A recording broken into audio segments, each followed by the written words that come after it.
Hello दोस्तों, नमस्कार। मैं मनीष कुमार लखेरा एक बार फिर से लखेरा टेक्निकल चैनल पर आप सभी छात्रों का तहे दिल से स्वागत करता हूं। अब देखो दोस्तों, जो आज आपके लिए जो मैं नया पॉइंट लेकर आया हूं, उस पॉइंट का नाम क्या है दोस्तों? डीसी जनरेटर के प्रकार। क्या नाम है मेरे दोस्तों? डीसी जनरेटर के प्रकार। लेकिन कल मैंने जो पॉइंट पढ़ाए हैं, जो इस वीडियो को पहली बार देख रहे हैं स्टूडेंट, उन स्टूडेंट से मैं बोलना चाहता हूं, कल मैंने जो पॉइंट पढ़ाए हैं, मैंने पढ़ाए थे डीसी जनरेटर के प्रकार में। मैंने 2 पॉइंट पढ़ा दिए। कितने पॉइंट पढ़ा दिए? 2 पॉइंट पढ़ा दिए। उनके क्वेश्चन भी लिखा दिए बोर्ड पर। अब मैं जो आपके पॉइंट रह गए हैं ना, आप पिछली वीडियो आप जरूर देखें। यूट्यूब चैनल पर मैंने वो वीडियो अपलोड कर रखा है, समझ गए ना आप लोग। नेक्स्ट क्लास, जो पिछली क्लास आपकी रह गई है, वो आप देख लें। लेकिन जो आज मैं जो पॉइंट पढ़ाने वाला हूं, उसके बारे में बताऊंगा। लेकिन थोड़ी देर 5 मिनट के लिए मैं कल के बारे में बताना चाहता हूं। मैंने कल क्या क्या क्या पढ़ाया? तो कल मैंने पढ़ाया था जनरेटर के प्रकार में प्राइम मूवर के आधार पर, जिसके द्वारा मतलब जनरेटर प्राइम मूवर से चलता है, उसे प्राइम मूवर जनरेटर कहा जाता है। अब यह जनरेटर 3 प्रकार के होते हैं साहब। कौन कौन से? तो पहला जनरेटर है ना, जो पहला जनरेटर कौन सा है? वो होता है तुम्हारा हाइड्रो टरबाइन जनरेटर, जो कि हाइड्रो टरबाइन के द्वारा चलता है। जो हाइड्रो टरबाइन एक जल टरबाइन होती है। जल टरबाइन के द्वारा जो चलता है, उसे हाइड्रो टरबाइन जनरेटर कहा जाता है। और दूसरा होता है वाष्प टरबाइन जनरेटर, जो कि वाष्प टरबाइन के द्वारा चलता है, उसे वाष्प टरबाइन जनरेटर कहा जाता है। तीसरा होता है तुम्हारा, जो मैंने पढ़ाया था कल, डीजल इंजन जनरेटर, जो कि डीजल इंजन के द्वारा चलता है, उसे डीजल इंजन जनरेटर कहा जाता है। तो प्राइम मूवर के आधार पर कितने प्रकार के दोस्तों? 3 प्रकार के। समझ में आ रहा है ना? अब देखो, जो अगला पॉइंट है वो है उत्तेजन विधि के आधार पर। उत्तेजन विधि के आधार पर जनरेटर 2 प्रकार के होते हैं। पहला होता है सेपरेट एक्साइटेड जनरेटर, यानी कि पृथक उत्तेजित जनरेटर। ये पृथक उत्तेजित जनरेटर क्या होता है कि जिसकी फील्ड वाइंडिंग को, याद रखना मेरे दोस्तों, चुंबक के ध्रुवों पर जो वाइंडिंग होती है ना, चुंबक के ध्रुवों पर जो वाइंडिंग होती है, उसे फील्ड वाइंडिंग कहा जाता है। यहां तक समझ में आ गया? जब इस फील्ड वाइंडिंग को आप अलग से डीसी सप्लाई दोगे, अलग से बैटरी की यहां पर आप लोग डीसी सप्लाई दोगे, मानो आपने इस फील्ड वाइंडिंग को अलग से डीसी सप्लाई दे दी है, तो इसे बोला जाएगा पृथक उत्तेजित डीसी जनरेटर। बोलो, समझ में आ गया? यानी कि वह जनरेटर जिसकी फील्ड वाइंडिंग को अलग से बैटरी के द्वारा डीसी सप्लाई दी जाती है, उसे बोला जाता है पृथक उत्तेजित डीसी जनरेटर। बोलो, यहां तक समझ में आ गया? लेकिन याद रखना, यह बैटरी हमेशा ही लगी रहेगी और सप्लाई भी देते रहोगे, इसलिए इसे बोला जाता है पृथक उत्तेजित डीसी जनरेटर। बोलो, समझ में आया कि नहीं आया? अगली बात होती है सेल्फ एक्साइटेड, यानी कि स्व उत्तेजित डीसी जनरेटर। अब ये सेल्फ एक्साइटेड क्या होता है कि वह जनरेटर जिसकी फील्ड वाइंडिंग को डीसी सप्लाई नहीं दी जाती है, डीसी सप्लाई नहीं दी जाती है। तो देखो, आप ये डीसी सप्लाई हटाओ यहां से, तो डीसी सप्लाई तुमने हटा दी। अब बताओ, अब बताना चित्र के द्वारा, आप क्या इसकी फील्ड वाइंडिंग को डीसी सप्लाई दे रहे हो? क्या नहीं दे रहे ना? तो इसकी फील्ड वाइंडिंग को डीसी सप्लाई नहीं दी जाती है, उसे बोला जाता है स्व उत्तेजित जनरेटर, यानी कि सेल्फ एक्साइटेड जनरेटर। अब सेल्फ एक्साइटेड जनरेटर मेरे दोस्तों 2 प्रकार के होते हैं। एक तो परमानेंट मैग्नेट जनरेटर, यानी कि स्थायी चुंबक जनरेटर, जिसके चुंबक के ध्रुव होते हैं ना, ये चुंबक के ध्रुव ये स्थायी चुंबक के बने होते हैं, उसे स्थायी चुंबक जनरेटर कहा जाता है। इसे डायनेमो भी कहते हैं। और ये डायनेमो का प्रयोग दोस्तों मोटर वाहन गाड़ियों में, ट्रैक्टर में, बसों में, इनमें यह जनरेटर प्रयोग किया जाता है, स्थायी चुंबकीय जनरेटर। यहां तक मैंने दोस्तों कल पढ़ा दिया। यहां तक क्या पढ़ा दिया? कल पढ़ा दिया। आज का जो पॉइंट लेकर आया हूं, उसका नाम भी बेटा दोस्तों, जो दूसरे नंबर का जनरेटर है, स्थायी चुंबक जनरेटर 2 प्रकार, क्या बोलते हैं, सेल्फ एक्साइटेड, यानी कि स्व उत्तेजित जनरेटर 2 प्रकार के होते हैं। स्व उत्तेजित जनरेटर कितने प्रकार के होते हैं? 2 प्रकार के। पहला स्थायी चुंबकीय जनरेटर और दूसरा होता है विद्युत चुंबकीय जनरेटर। तो स्थायी चुंबकीय जनरेटर और विद्युत चुंबकीय जनरेटर। तो मैं आज पढ़ाने जा रहा हूं आपको विद्युत चुंबकीय जनरेटर। विद्युत चुंबकीय जनरेटर कौन सा है? स्व उत्तेजित प्रकार का जनरेटर दूसरा है आज। तो देखिएगा, जो लड़के आज नए हैं, देखो भाई, विद्युत, आराम से, विद्युत चुंबकीय विद्युत चुंबकीय जनरेटर, विद्युत चुंबकीय जनरेटर। अब देखो, आज दोस्तों जो स्टूडेंट पहली बार इस वीडियो को देख रहा है, प्लीज़ आप लाल बटन दबाकर चैनल को सब्सक्राइब करें। और दोस्तों आपसे मैं वादा करता हूं, प्रॉमिस कर रहा हूं दोस्तों, आज आप पूरी वीडियो को देखकर जाना, अच्छे से दिमाग लगाकर इसको एकांत में बैठकर आज पूरी वीडियो देखना। आपसे प्रॉमिस करता हूं, अगर कुछ नहीं मिले, कुछ नहीं सीखे, तो मैं आपसे वादा करता हूं बहुत कुछ आपको आज यहां सिखा कर रहूंगा। आगे ना दोस्तों, और अगर आपको मजा आ रहा है, कुछ नया मिल रहा है, कुछ सीखने में मजा आ रहा है, तो प्लीज मैं कई बार बोल चुका हूं, आप अपने दोस्तों से बोलो जो मेरी रेगुलर क्लास ले रहे हैं। मैं अपने जो आपके दोस्त हैं, प्लीज उनसे बोलो तो सही। आपको आप कमेंट भी करते हो, बहुत से स्टूडेंट कमेंट नहीं करते हैं कैसी लग रही है क्लास। प्लीज आप सभी स्टूडेंट कमेंट जरूर किया करो, चैनल को लाइक करो। अब यदि आपको मजा आ रहा है तो समझ गए ना कि काफी सारे स्टूडेंट जो क्लास भी ले लेते हैं, कमेंट नहीं करते हैं। मुझे मोटिवेशन कब मिलेगा? जब आप लोग मेरे साथ साथ चलोगे। आए कि नहीं आए? तो मुझे भी आप लोग बढ़ाओगे आगे। हाँ, तो प्लीज आप कमेंट भी जरूर किया करें क्लास कैसी रही। और आज प्रॉमिस कर रहा हूं आपसे, आज की क्लास बहुत शानदार रहेगी, बहुत कुछ सिखाने वाला हूं, बहुत नॉलेज दूंगा आज की क्लास में। लेकिन आपसे रिक्वेस्ट करूंगा, आप आज वीडियो को पूरी देखकर ही जाना मेरे दोस्तों, पहले नहीं जाना है। मुझे देखो तो सही, आज आप एक बार देखना बस, तो देखिएगा दोस्तों। जो इसमें क्या होता है, विद्युत चुंबकीय जनरेटर किसे कहते हैं, आराम आराम से पढ़ाऊंगा, एक एक चीज सिखाऊंगा। क्यों? क्योंकि आज की क्लास बहुत माइंड से चलेगी, एक एक क्वेश्चन दिखाऊंगा आपको। तो देखो, अगला है विद्युत चुंबकीय जनरेटर। विद्युत चुंबकीय जनरेटर क्या होता है? जिसमें चुंबक के ध्रुव विद्युत चुंबक के बने होते हैं, जिसमें चुंबक के ध्रुव विद्युत चुंबक के बने होते हैं। अब बात आती है दोस्तों, विद्युत चुंबक होती क्या है? पहली बात यह आती है कि विद्युत चुंबक होती क्या है। यह एक प्रकार से अस्थायी चुंबक है, यानी कि ये लोहे का टुकड़ा है, चुंबक के ध्रुव। अगर इसमें की फील्ड वाइंडिंग में करंट जाएगी तो ये चुंबक बन जाते हैं। अगर करंट को हटाओगे तो यह विचुंबक बन जाते हैं, अपने चुंबक के गुण को खो देते हैं। इसे ही विद्युत चुंबक कहा जाता है। एक प्रकार से यह अस्थायी चुंबक हो गई। कौन सी हो गई दोस्तों? अस्थायी चुंबक हो गई है। आराम से फिर एक बार और देखो, जब किसी लोहे के टुकड़े को या चुंबक के ध्रुव को फील्ड वाइंडिंग के द्वारा सप्लाई प्रदान की जाती है, यदि यह टुकड़ा चुंबक बन जाता है और जब सप्लाई हटाई जाती है तो यह विचुंबक हो जाता है। इसे विद्युत चुंबक कहा जाता है। अब बताओ, तुम जनरेटर देखो, बताओ इस पर फील्ड वाइंडिंग लिपट रही है ना चुंबक के ध्रुवों पर, यहां तक सही है।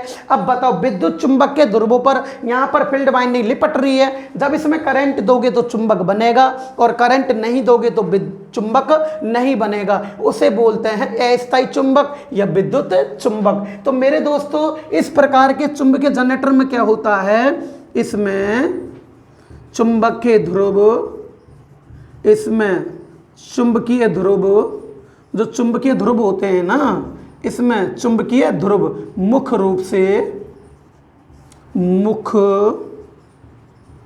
रूप से विद्युत चुंबक प्रकार के होते हैं। विद्युत चुंबक प्रकार के होते हैं। बोलो, यहां तक समझ में आ गया? कैसे होते हैं मेरे दोस्तों?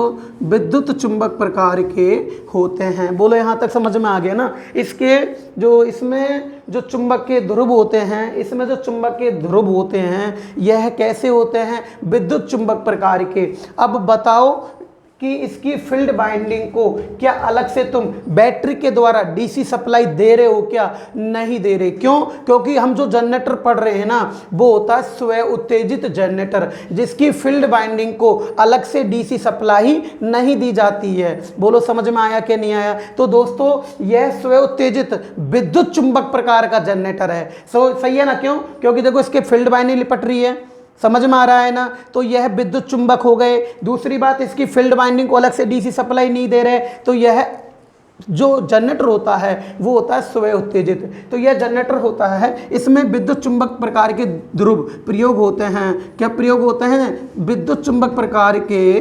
ध्रुव, विद्युत चुंबक प्रकार के ध्रुव प्रयोग होते हैं। बोलो सही है ना। इसलिए इसको कौन सा जनरेटर बोलोगे? विद्युत चुंबकीय जनरेटर कहते हैं। क्यों कहते हैं? क्योंकि इसमें चुंबक के ध्रुव कैसे होते हैं? विद्युत चुंबक प्रकार के। अब देखो, यह मुख्य रूप से, कैसे रूप से?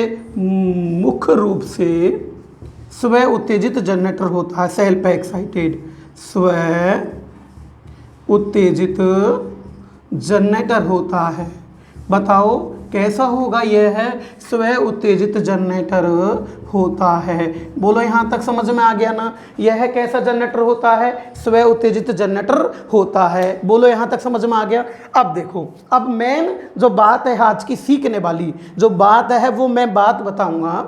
अब बताओ, आप लोग इस जनरेटर के जब आर्मेचर को घुमाते हैं, जब आर्मेचर को घुमाओगे, फील्ड वाइंडिंग में कोई करंट है नहीं है, कोई करंट गई नहीं है, कोई करंट आपने दी नहीं है, चुंबकीय बल रेखाएं हैं नहीं है, और आर्मेचर को तुम घुमाने में लग रहे हो, क्या वोल्टेज बन सकता है क्या? बताओ आप लोग। हाँ, कि एक बार और देखो, जब इस जनरेटर के आर्मेचर को घुमाया जाता है तो मेरे दोस्तों, जब इस जनरेटर के आर्मेचर को आप लोग घुमाओगे तो चुंबकीय बल रेखाएं नहीं है। जब चुंबकीय बल रेखाएं नहीं है और तुम सूखा ही आर्मेचर को घुमाने में लग रहे हो बेटा, तो ये वोल्टेज का उत्पादन नहीं करता है। बताओ यहाँ तक समझ में आया कि नहीं आया? आज की क्लास बहुत अच्छे ढंग से होगी, बहुत अच्छे लेवल से पढ़ाऊंगा, क्योंकि आज सीखने का पॉइंट ज़्यादा है, माइंड में सेट करने का पॉइंट ज़्यादा है, जब भी आगे की चीज़ समझ में आएगी। अब बताओ, इसमें क्या चुंबक है क्या?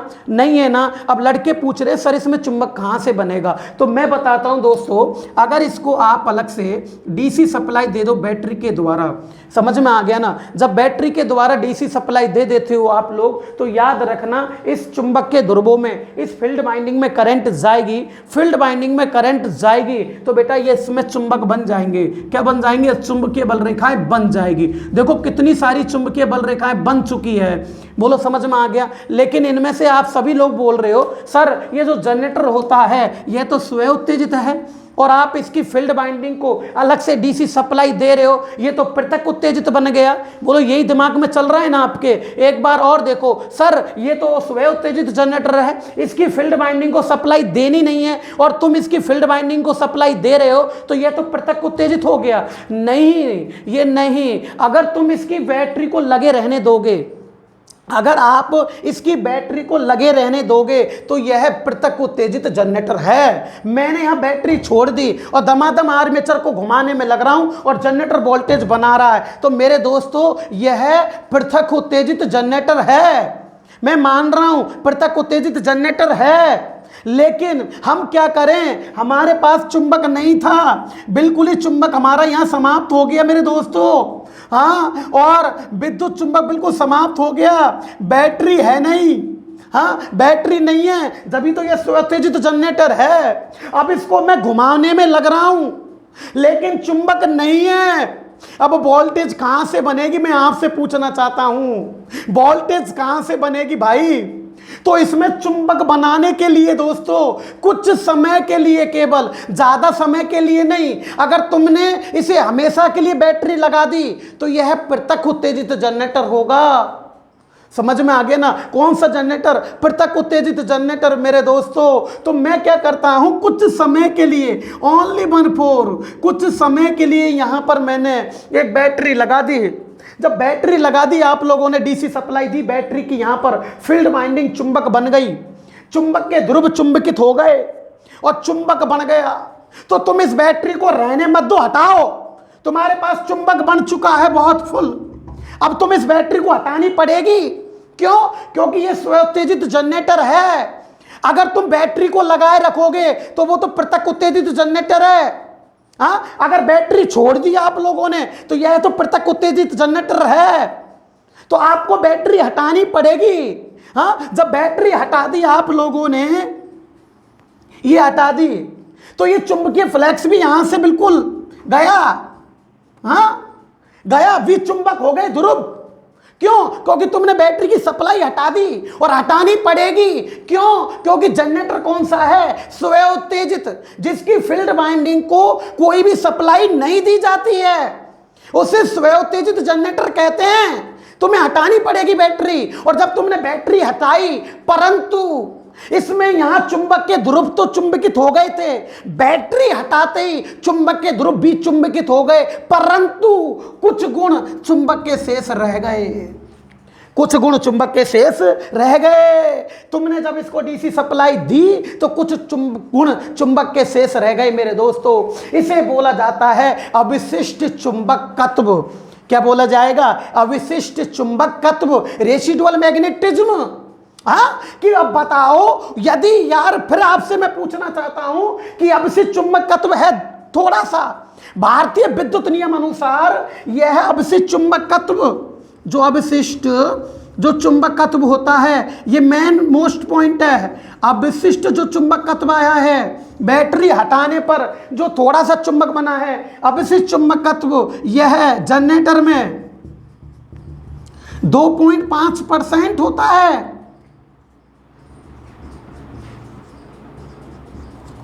कितने परसेंट? 2.5%। अब आओ मेरे दोस्तों, जब इतना सा चुंबकीय बल रेखाएं, जब अवशिष्ट चुंबकत्व जब ये आर्मेचर के द्वारा कटेगा, तो इस जनरेटर के द्वारा इस अवशिष्ट चुंबकत्व से केवल थोड़े से चुंबकीय फ्लक्स कटने के कारण इसमें थोड़ा सा ही वोल्टेज बनता है, और वो बनता है लगभग 2 वोल्ट। कितने वोल्ट बनेगा मेरे दोस्तों? लगभग कितने वोल्ट बनेगी? 2 वोल्ट। अब देखते चलो, इस अवशिष्ट चुंबकत्व के कारण, इस अविशिष्ट चुंबकत्व के कारण, आज की क्लास पूरी पढ़ना, जाना मत। अविशिष्ट चुंबकत्व के कारण, चुंबकत्व के कारण लगभग कितनी वोल्ट बनती है? 2 वोल्ट बनती है। यह क्वेश्चन ध्यान रखना, यूपी बिजली बोर्ड JN के पेपर में आ चुका है कि बताओ, एक विद्युत चुंबकीय प्रकार के डीसी जनरेटर के अंदर अवशिष्ट चुंबकत्व के कारण बोलो कितनी वोल्टेज बनेगी? लगभग 2 वोल्ट बनती है। अवशिष्ट चुंबकत्व जो शेष बचा था, ये कितने परसेंट होगा? 2.5% होगा। अब बताओ, जो ये 2 वोल्ट बनती है जनरेटर में, आर्मेचर में, जनरेटर के आर्मेचर में जो 2 वोल्ट बनती है, वो बाहर निकलकर यहां पर आ गई। 2 वोल्ट आर्मेचर में आई और आर्मेचर से बनती बनती बनती बाहर आ गई। अब ये जो 2 वोल्ट है ना मेरे दोस्तों, ये लोड पर जाएगी। हाँ, लोड पर जा रही है। तो देखो, मैं भी चल रहा हूं इसके साथ साथ में। देखो यहां अवशिष्ट चुंबकत्व के कारण जो 2 वोल्ट बनती है, परंतु लोड तो आगे है, और ये तार ये रहा, फील्ड बाइंडिंग का तार ये लग रहा है। तो ये जो अवशिष्ट चुंबकत्व के कारण जो ये 2 वोल्ट की सप्लाई होती है ना, ये फील्ड बाइंडिंग में पहले लुढ़क जाती है, फील्ड बाइंडिंग में आ जाती है। और जब इस फील्ड बाइंडिंग में करंट गई, हाँ, ये क्वेश्चन ध्यान रखना, SSC JN के पेपर में आ गया कि बताओ, विद्युत चुंबकीय जनरेटर, ये जो विद्युत चुंबकीय जनरेटर है ना, इसकी फील्ड बाइंडिंग को कौन सी सप्लाई से उत्तेजित किया जाता है? तो मेरे दोस्तों बताओ, इसकी जो फील्ड बाइंडिंग है, इसको सप्लाई कहां से मिली? ए, अलग से डीसी सप्लाई के द्वारा उत्तेजित किया जाता है। बी, बाहर से अलग से एसी सप्लाई द्वारा उत्तेजित किया जाता है। सी, अवशिष्ट चुंबकत्व के कारण स्वयं के अंदर बनने वाली धारा से उत्तेजित किया जाता है। तो अवशिष्ट चुंबकत्व के कारण स्वयं के अंदर बनने वाली इसकी धारा से इस फील्ड बाइंडिंग को उत्तेजित किया जाता है। यह भी क्वेश्चन एक बनता है, SSC JN के पेपर में आ गया कि बताओ, विद्युत चुंबकीय जनरेटर की जो ये फील्ड बाइंडिंग है ना, इसको सप्लाई कहां से मिली? तो अवशिष्ट चुंबकत्व से जो 2 वोल्ट बनी है ना, अवशिष्ट चुंबकत्व के कारण जो 2 वोल्ट बनी है, इसकी सप्लाई किस में गई है मेरे दोस्तों? फील्ड वाइंडिंग में गई है। तो अगला ये भी बनता है कि इसकी जो फील्ड वाइंडिंग है, इसकी फील्ड वाइंडिंग, इसकी फील्ड वाइंडिंग को अवशिष्ट चुंबकत्व से बनने वाली इसकी फील्ड वाइंडिंग को स्वयं के अंदर अवशिष्ट चुंबकत्व से बनने वाली अवशिष्ट चुंबकत्व से, आराम से, आज की क्लास बहुत शानदार है, अवशिष्ट चुंबकत्व से बनने वाली अवशिष्ट चुंबकत्व से बनने वाली सप्लाई द्वारा क्या बेटा? सप्लाई द्वारा उत्तेजित किया जाता है,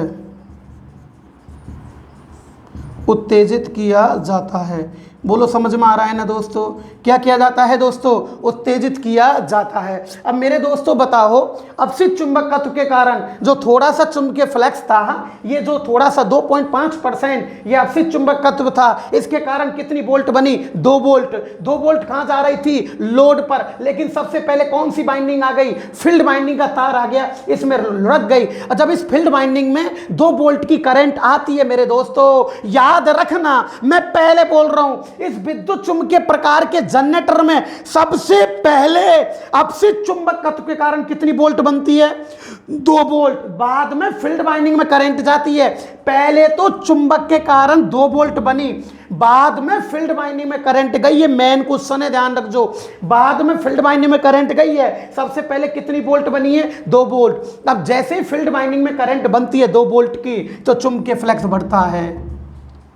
चुंबकीय फ्लक्स बढ़ेगा, फिर वोल्टेज का मान भी बढ़ जाता है। जब वोल्टेज मानो 50 वोल्ट हो गया, अब 50 वोल्ट की, फिर अब ये 50 वोल्ट का जो वोल्टेज थी, जो करंट थी, वो इस फील्ड बाइंडिंग में फिर लुढ़क गई, फिर चुंबक बढ़ गया, फिर चुंबक बढ़ गया, फिर वोल्टेज बढ़ गई, फिर वोल्टेज बढ़ गई, फिर बढ़ी हुई वोल्टेज फील्ड इस चुंबक की वाइंडिंग में गई, फिर वोल्टेज बढ़ गई, फिर यहां पर वोल्टेज बढ़ी, फिर वापस इसमें लुढ़की। लड़के बोल रहे हैं सर यह क्रिया कब तक चलेगी? यह क्रिया जब तक चलती है जब तक ये ध्रुव चुंबक के ध्रुव पूर्ण चुंबकित नहीं बन जाते हैं। जब ये पूर्ण चुंबक बन जाते हैं और जनरेटर पूर्ण वोल्टेज का उत्पादन करने लग जाता है, कि जब ये चुंबक के ध्रुव होते हैं ना, यह पूर्ण चुंबक बन जाते हैं, और जब जनरेटर पूर्ण वोल्टेज बना देता है, जब यह लोड पर सप्लाई जाती है। यही कारण है मेरे दोस्तों, जब तुम घरों के जो जनरेटर होते, जो शादी पार्टियों में तुमने देखा होगा ना, जैसे तुम उसको स्टार्ट करते हो तो स्टार्ट होने के बाद में कम से कम नहीं तो 15-20 सेकंड बाद जो सप्लाई आती है, सही बात है, 15-20 सेकंड बाद तुम्हारी लाइट वगैरह जलती है। ऐसा क्यों है? ऐसा इसके कारण है क्योंकि अपसित चुंबकत्व से जो वोल्टेज बनती है, पहले फील्ड बाइंडिंग में जाती है, फिर यह फील्ड बाइंडिंग चुंबक बनेगी, वोल्टेज बढ़ेगी, फिर बढ़ी हुई वोल्टेज जाती है, फिर वोल्टेज बढ़ेगी, चुंबक बढ़ेगा। जब तक ये चुंबकित नहीं हो जाते हैं और जब तक फुल वोल्टेज नहीं बनता है, तब तक इस लोड पर वोल्टेज नहीं आती है। बोलो समझ में आया कि नहीं आया? बोलो क्लियर हुआ कि नहीं हुआ? तो आज का जो पॉइंट है दोस्तों, विद्युत चुंबकीय जनरेटर, बताओ इसकी फील्ड वाइंडिंग को कोई डीसी सप्लाई अलग से नहीं दी जाती है, उसे बोला जाता है मेरे दोस्तों स्व उत्तेजित जनरेटर। लेकिन इसमें चुंबक के ध्रुव विद्युत चुंबक प्रकार के हैं, इसलिए इसको विद्युत चुंबकीय प्रकार का जनरेटर कहा जाता है। मेरे दोस्तों तुमने इसको कुछ समय के लिए अपसित चुंबकत्व, एक बात बताओ मेरे दोस्तों, यह क्वेश्चन भी कई बार पेपर में आ चुका है कि जब यहां चुंबक नहीं है बिल्कुल ही, हाँ, तो क्या जनरेटर वोल्टेज बना जाएगा क्या? तो बताओ, मैंने अभी बताया था ना कि कुछ समय के लिए इसको बैटरी से जोड़ा जाता है, इसकी फील्ड वाइंडिंग को। सही बात है, अगर तुमने बैटरी लगे रहने दी तो वो पृथक उत्तेजित हो जाएगा, तुम्हें हटानी पड़ेगी बैटरी। क्यों? क्योंकि जनरेटर कौन सा है? स्व उत्तेजित, इसकी वाइंडिंग को डीसी सप्लाई नहीं दी जाती है। तो कुछ समय के लिए आपने अपशिष्ट चुंबकत्व प्राप्त करने के लिए इसको अलग से डीसी सप्लाई दी के नहीं दी? बोलो सही है ना? और जैसे ही तुमने इसकी बैटरी को डीसी सप्लाई दी है, बैटरी के द्वारा फील्ड वाइंडिंग को आपने डीसी सप्लाई दी है ना, तो इसमें चुंबक बन जाता है, और चुंबक बनते ही इनको बैटरी को हटा दिया जाता है। तो बताओ, यह कुछ चुंबक इसमें शेष रह जाता है, इसे बोलते हैं अवशिष्ट चुंबकत्व। यह क्वेश्चन दिल्ली मेट्रो 18 के पेपर में, यह क्वेश्चन राजस्थान बिजली विभाग 18 के पेपर में, यह क्वेश्चन कुछ दिनों पहले जो दिल्ली में जो क्या बोलते हैं यूपी बिजली बोर्ड टेक्नीशियन का पेपर लगा उसमें आया था। यही क्वेश्चन एसएससी JN के पेपर में कि बताओ, यदि कई दिनों तक तुमने जनरेटर को प्रयोग नहीं लिया है मेरे दोस्तों, तो अवशिष्ट चुंबकत्व समाप्त हो जाता है।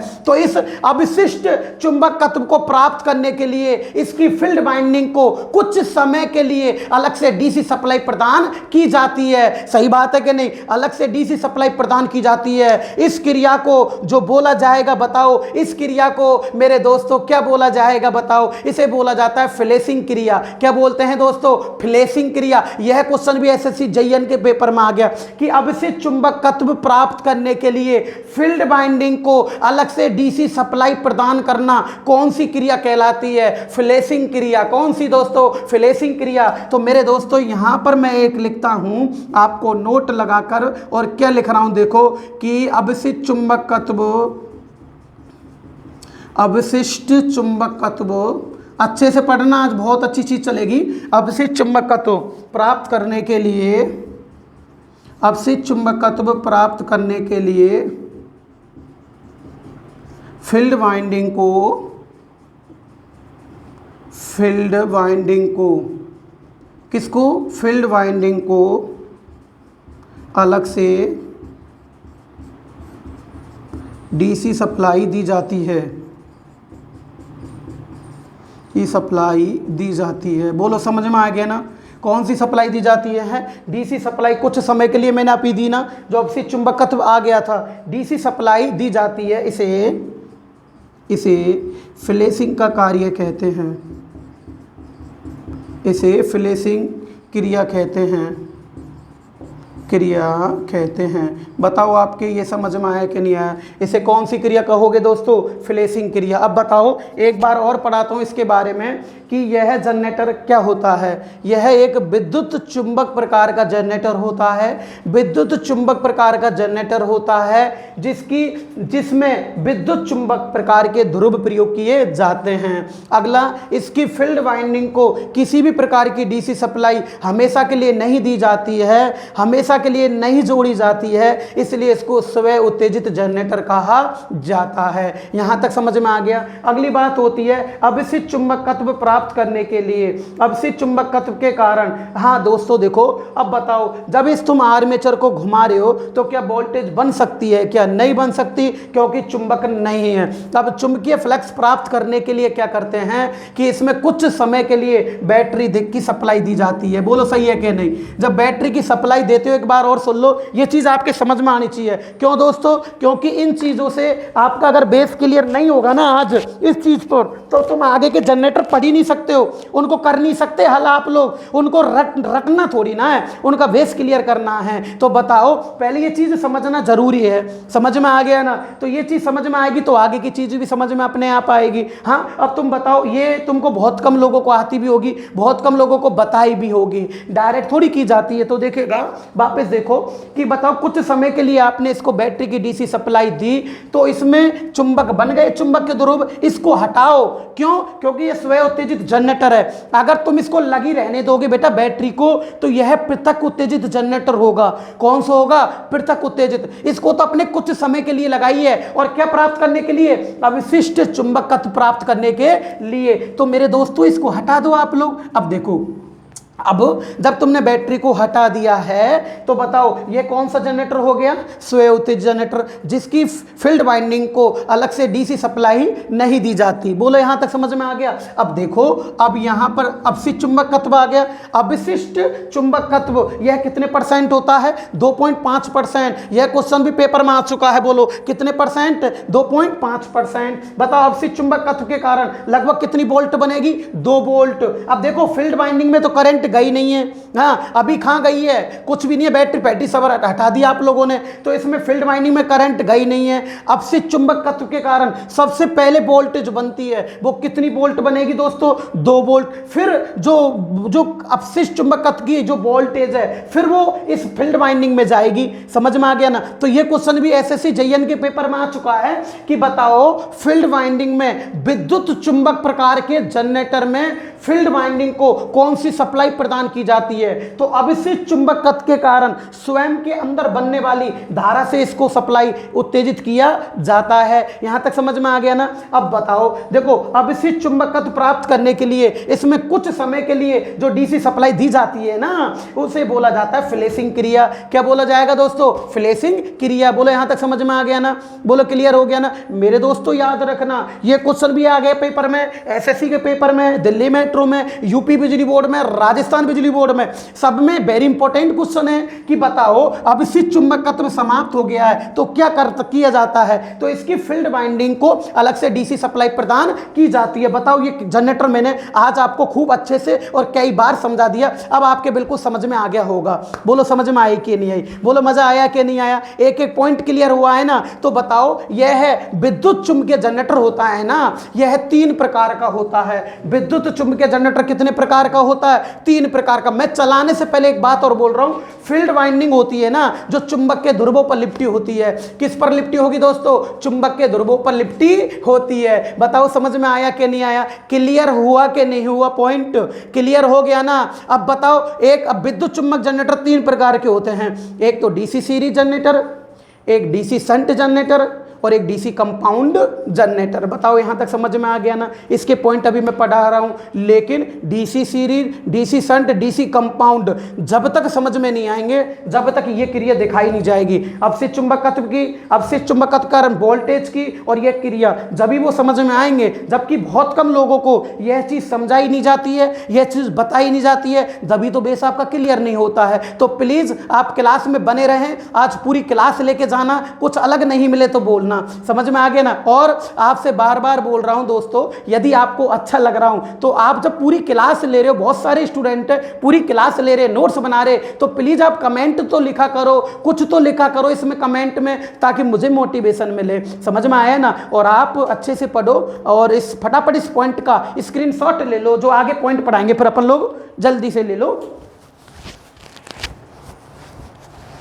हाँ जी दोस्तों, ले लिया ना। अब देखो, अब इसको मिटा दूं मैं, अब है ना। अब देखो, अब बिल्कुल समझ में आ गई ना गणित क्या क्या बोला था आज मैंने। अब देखो, अब विद्युत चुंबकीय जनरेटर बताओ कितने प्रकार के होते हैं? 3 प्रकार के। बताओ कितने प्रकार के? 3। हाँ, अब से चुंबकत्व प्राप्त करने के लिए फील्ड वाइंडिंग को अलग से डीसी सप्लाई दी जाती है। इससे किसका कार्य कहते हैं? बताओ दोस्तों, किसका कार्य कहते हैं? फ्लैशिंग का कार्य। किसका कार्य कहेंगे? फ्लैशिंग का कार्य। अब देखो, अब जो जनरेटर होता है ना, जो मेन जनरेटर होता है विद्युत चुंबकीय जनरेटर। कौन सा जनरेटर? विद्युत चुंबकीय जनरेटर। अब देखो आ जाओ, इसमें ये जो पहला होता है, 3 प्रकार के होते हैं विद्युत चुंबकीय जनरेटर। पहला होता है डीसी सीरीज। कौन सा दोस्तों? DC series. हाँ जी, डीसी सीरीज। इसको बोला जाता है दिष्ट, हाँ जी, दिष्ट श्रृंखला, दृष्ट श्रृंखला। क्या बोलोगे दोस्तों? दिष्ट श्रृंखला या दिष्ट श्रेणी या दिष्ट श्रेणी जनरेटर। अब देखना, दिष्ट श्रेणी जनरेटर ये है। अब देखो, अब क्या होता है कि जनरेटर है, उसके बारे में बताएंगे। तो विद्युत चुंबक प्रकार के जो जनरेटर है वो होता है दिष्ट सीरीज जनरेटर, यानी कि डीसी सीरीज जनरेटर। अब बताओ, ये क्वेश्चन भी आ सकता है पेपर में, क्या विद्युत चुंबक जनरेटर में वोल्टेज बनाने के लिए अवशिष्ट चुंबकत्व की आवश्यकता है या नहीं है? है। अगर अवशिष्ट चुंबकत्व नहीं होगा तो क्या वोल्टेज बना सकता है? क्या नहीं बना सकता। तो विद्युत चुंबक प्रकार के जनरेटर कितने प्रकार के होते हैं? 3। पहला कौन सा होता है? DC series generator. यह भी विद्युत चुंबकीय जनरेटर है, तो इसमें भी अवशिष्ट चुंबकत्व की आवश्यकता होगी। याद रखना, यह क्वेश्चन आता है पेपर में, कौन से जनरेटर में अवशिष्ट चुंबकत्व की आवश्यकता नहीं होती है। ऐसे क्वेश्चन में समझाऊंगा इसको। तो बताओ, इस प्रकार के जनरेटर में अवशिष्ट चुंबकत्व की आवश्यकता होगी नहीं होगी? होगी। क्यों? क्योंकि जनरेटर कौन सा? विद्युत चुंबकीय जनरेटर। अब देखो, डीसी सीरीज जनरेटर क्या कहलाता है, देखिएगा। इस प्रकार के जनरेटर में एक आर्मेचर होता है। क्या होता है? आर्मेचर। आराम से देखना, आर्मेचर। अब ये आर्मेचर होता है इसके श्रेणी क्रम में, इसके श्रेणी क्रम में। हाँ, इसके कौन से क्रम में? श्रेणी क्रम में। अब देखो, इसके श्रेणी क्रम में मोटे तार। कैसा दोस्तों? मोटे तार, कम टर्न की, मोटा तार है, कम टर्न की, एक सीरीज वाइंडिंग जुड़ी होती है। कौन सी वाइंडिंग दोस्तों? सीरीज वाइंडिंग वाइंडिंग जुड़ी होती है उसे डीसी सीरीज जनरेटर कहा जाता है। कौन सा जनरेटर बोलोगे दोस्तों? डीसी सीरीज जनरेटर कहा जाता है। एक बार और कि वह जनरेटर जिसमें आर्मेचर के श्रेणी क्रम में, देखो मोटा तो तार है और कम टर्न है, टर्न यानी चक्र होते हैं, या इसको फेरा भी बोल सकते हैं। समझ में आ रहा है ना? तो बताओ, देखो एक दो टर्न ही तो है। तो इस प्रकार के जनरेटर में आर्मेचर के श्रेणी क्रम में, ये आर्मेचर है, आर्मेचर के श्रेणी क्रम में मोटा तार कम टर्न की वाइंडिंग संयोजित होती है, उसे डीसी सीरीज जनरेटर कहा जाता है। बोलो यहां तक समझ में आ गया ना? तो देखिएगा इस जनरेटर में आराम से, इस प्रकार के जनरेटर में अभी देखते चलो आप, इस प्रकार के जनरेटर में आर्मेचर के सीरीज में, सही है ना, आर्मेचर के सीरीज में, आर्मेचर के सीरीज में, यहाँ तक सही है ना, आर्मेचर के सीरीज में मोटा तार, बोलो सही है ना, मोटा तार कम टर्न, बोलो सही है ना दोस्तों। देखो मोटा तो तार है और कम टर्न है, आर्मेचर के किस क्रम में है? सीरीज में है ना। तो देखो मोटा तार कम टर्न, तांबे के तार की, सही है ना, तांबा के तार की, तांबा के तार की field winding, series field winding, series field winding, सही है ना, series field winding, series field winding संयोजित होती है, सीरीज फील्ड वाइंडिंग संयोजित होती है, सही है ना, सीरीज फील्ड वाइंडिंग संयोजित होती है। बताओ यहाँ तक समझ में आ गया ना? एक बार और सुनो मेरे दोस्तों, आर्मेचर के श्रेणी क्रम में, आर्मेचर के श्रेणी क्रम में मोटा तार कम टर्न की एक फील्ड वाइंडिंग संयोजित होती है, उसे बोलते हैं सीरीज फील्ड वाइंडिंग संयोजित होती है, इसे डीसी सीरीज जनरेटर कहा जाता है। बताओ यहाँ तक समझ में आ गया ना? बोलो क्लियर हो गया ना? अब बात आती है मेरे दोस्तों,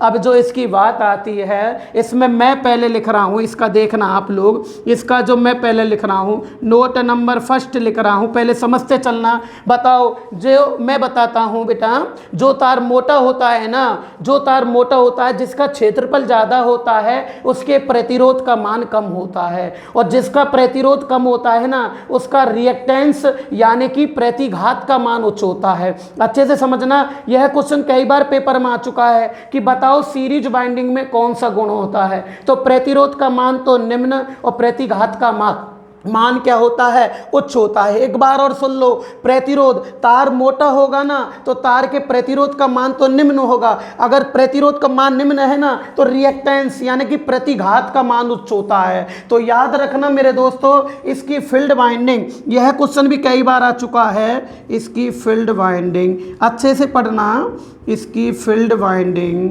आराम से, एक एक चीज़ समझ में आएगी आपके, इसकी फील्ड वाइंडिंग, हाँ इसकी फील्ड वाइंडिंग का प्रतिरोध, बोलो सही है ना, इसकी फील्ड वाइंडिंग का प्रतिरोध, मोटा तार होता है इसलिए इसके प्रतिरोध का मान निम्न, इसके प्रतिरोध का मान निम्न तथा प्रतिघात उच्च होता है। बोलो प्रतिघात क्या होगा? उच्च, रिएक्टेंस, प्रतिघात को रिएक्टेंस कहते हैं, प्रतिघात उच्च होता है। यह क्वेश्चन राजस्थान लाइनमैन के पेपर में, दिल्ली मेट्रो 18 के पेपर में, लोको पायलट के पेपर में प्रतिरोध का मान निम्न तथा प्रतिघात का मान उच्च होता है। क्या होगा मेरे दोस्तों? उच्च होता है। बोलो यहाँ तक समझ में आ गया ना? बताओ तार कैसा होगा? मोटा और कम टर्न के प्रयोग किए जाते हैं। अगली बात होती है दोस्तों, देखो नोट नंबर, अगला जो नोट नंबर सेकंड होता है इसका, ये देखो आप लोग। अब नोट नंबर सेकंड क्या कहता है इसका, जो मेन बात आती है, इस प्रकार के जो जनरेटर होता है ना, इस प्रकार के जनरेटर में जो फील्ड वाइंडिंग होती है, कैसी वाइंडिंग होती है? Field winding. इसके टर्मिनलों की जो पहचान होती है ना, उसके सिरे होते हैं D1 और D2। क्या होते हैं दोस्तों? D1 और D2 होते हैं। तो इसकी सीरीज वाइंडिंग, अब देखो मैं ट्रिक बता रहा हूँ, C से सीरीज वाइंडिंग और D से D1 और D2, यानी कि CD, क्या CD, क्या CD, C से सीरीज वाइंडिंग और D1 और D2, यानी कि इसकी सीरीज वाइंडिंग के टर्मिनल, सीरीज वाइंडिंग के टर्मिनल सीरीज वाइंडिंग के टर्मिनल। आराम से देखो, D1 तथा D2 होते हैं, D1 तथा क्या होते हैं, D2 होते हैं। बोलो यहाँ तक समझ में आ गया ना। D1 तथा क्या होंगे दोस्तों, D2 होते हैं। अब मेन बात आती है, इस प्रकार के जनरेटर का उपयोग मेरे दोस्तों जाने कितनी बार पेपर में आ चुका है कि बताओ, इस प्रकार के डीसी जनरेटर का उपयोग ट्रांसमिशन लाइन में बूस्टर की भांति किया जाता है। ट्रांसमिशन लाइन में किसकी भांति प्रयोग करते हो, बूस्टर की भांति। अब ये बूस्टर क्या चीज होती है, ध्यान रखना, जो कि अब मेरे बात बताना आप लोग अच्छे से देखना कि मैं यहां पर कहीं कोई स्थान है, मान लो ये जयपुर है, जयपुर से वोल्टेज चल रही है 400 वोल्ट माना है केवल। अब 400 वोल्ट चल रही है और ये हमारा दौसा है, क्या है दोस्तों, दौसा। जब जयपुर से 400 वोल्ट चल रही है तो क्या दौसा पूरी आ सकती है, क्या नहीं आ सकती। बोला आ सकती है क्या, नहीं आ सकती मेरे दोस्तों। तो माना यहाँ पर 350 वोल्ट आई, कितनी आई, 350 वोल्ट आई। तो मेरे दोस्तों एक बात बताओ आप लोग, कितनी वोल्टेज ऊष्मा के रूप में नष्ट हो गई है, 50 वोल्ट। कितनी वोल्टेज दोस्तों, 50 वोल्ट। अभी देखते चलो आप लोग, कितनी वोल्टेज नष्ट हुई है, 50 वोल्ट। इसका मतलब होता है कि जो वोल्टेज व्यर्थ में ऊष्मा के रूप में नष्ट हो जाती है उसे बोलते हैं वोल्टेज ड्रॉप। क्या बोलते हैं, वोल्टेज ड्रॉप। तो याद रखना कि बताओ कितनी वोल्ट की क्षति हो गई है आपके पास में, क्षति हो चुकी है 50 वोल्ट की, उसे बोलते हैं वोल्टेज ड्रॉप। तो इसकी क्षति की पूर्ति करने के लिए, यानी कि क्षति पूर्ति, याद रखना एसएससी JN के पेपर में आ गया, बूस्टर जनरेटर का काम क्या होता है, बूस्टर का है। तो ये क्या काम करता है, तो ये वोल्टेज की जो क्षति होती है ना 50 वोल्ट की, इसकी पूर्ति करने के लिए लाइन के मध्य में लगेगा, बीच में, लाइन के मध्य में, लाइन के मध्य में। आपसे पूछेगा बताओ बूस्टर जनरेटर कहां लगा होता है, लाइन के प्रारंभिक सिरे पर, लाइन के मध्य सिरे पर, लाइन के अंतिम सिरे पर, डी कोई नहीं। बोलो कहां लगेगा, लाइन के मध्य सिरे पर लगेगा। इस जो वोल्टेज की क्षति होती है ना, इसकी पूर्ति करने के लिए इसको बूस्टर की भांति प्रयोग लिया जाता है। अब मेरे दोस्तों बताओ आप लोग, जब इसकी क्षति पूर्ति करने के लिए आपने लाइन के मध्य में लगाया है, लेकिन एक क्वेश्चन और बन के आ सकता है पेपर में कि बताओ बूस्टर जनरेटर लाइन में कहां लगा होता है, श्रेणी क्रम में है, समांतर क्रम में है, समांतर श्रेणी दोनों में है, इनमें से कोई नहीं। आपको पता है जनरेटर सीरीज जनरेटर है, श्रेणी जनरेटर है, तो यह सीरीज में लगेगा। किस में लगेगा, सीरीज में। और सीरीज क्रम के अंदर ही वोल्टेज बढ़ती है, समांतर क्रम में समान रहती है। समझ में आया ना। तो श्रेणी क्रम में ही इसकी वोल्टेज को बढ़ाने के लिए, इस मतलब वोल्टेज की क्षति पूर्ति करने के लिए इसको श्रेणी क्रम में लगाया जाता है। समझ में आया ना। कई बार क्वेश्चन आ चुका है कि बताओ बूस्टर की भांति किसका प्रयोग करोगे, बोलो किसका करोगे मेरे दोस्तों, सीरीज जनरेटर का। किसका करोगे दोस्तों, सीरीज जनरेटर का। तो मेरे दोस्तों फिर अगला नोट आता है इसका, देखो अगला जो नोट होता है, अगला जो नोट क्या होता है मैं बनाता हूं इसका, जो अगला नोट होता है। अब देखो अगला नोट देखना, ट्रांसमिशन लाइन में, किस में दोस्तों, ट्रांसमिशन लाइन में। अब ट्रांसमिशन लाइन में, ट्रांसमिशन लाइन में, ट्रांसमिशन लाइन में सबसे मोस्ट उपयोग है इसका, ट्रांसमिशन लाइन में वोल्टेज ड्रॉप की, वोल्टेज ड्रॉप की क्षतिपूर्ति के लिए, वोल्टेज ड्रॉप की क्षतिपूर्ति के लिए, क्षतिपूर्ति। ये मैंने एसएससी के पेपर में आ चुका है, ये पॉइंट एसएससी के पेपर में, क्षतिपूर्ति के लिए, क्षतिपूर्ति के लिए बूस्टर, क्षतिपूर्ति के लिए बूस्टर, हिंदी में बोलते हैं वर्धक, वर्धक की भांति किया जाता है। लाइन में वोल्टेज ड्रॉप की क्षतिपूर्ति यानी कि बूस्टर की भांति, यानी कि देखो ट्रांसमिशन लाइन में वोल्टेज ड्रॉप की क्षतिपूर्ति, वोल्टेज ड्रॉप की क्षतिपूर्ति के लिए, वोल्टेज ड्रॉप, सॉरी इसको पूरा लिख देते हैं, वोल्टेज ड्रॉप की क्षतिपूर्ति के लिए, वोल्टेज ड्रॉप की क्षतिपूर्ति के लिए, ये मैंने क्षतिपूर्ति के लिए बूस्टर की भांति, किसकी भांति दोस्तों? बूस्टर, बूस्टर समझ में आया ना? बूस्टर यानी कि वर्धक, वर्धक की भांति किया जाता है। किसकी भांति करोगे दोस्तों? वर्धक की भांति किया जाता है। बोलो किसकी भांति करोगे? वर्धक की भांति किया जाता है।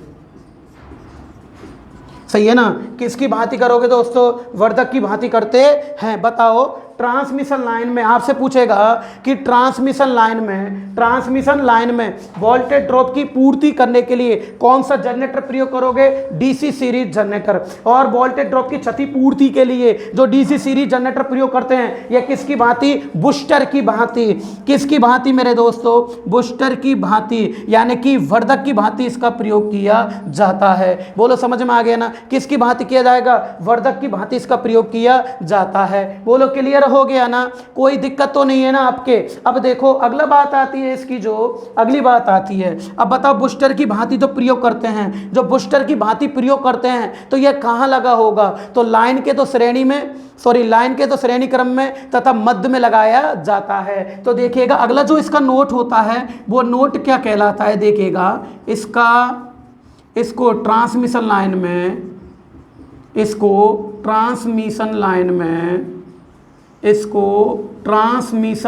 में बोलो सही है ना? इसको ट्रांसमिशन लाइन में, लाइन के मध्य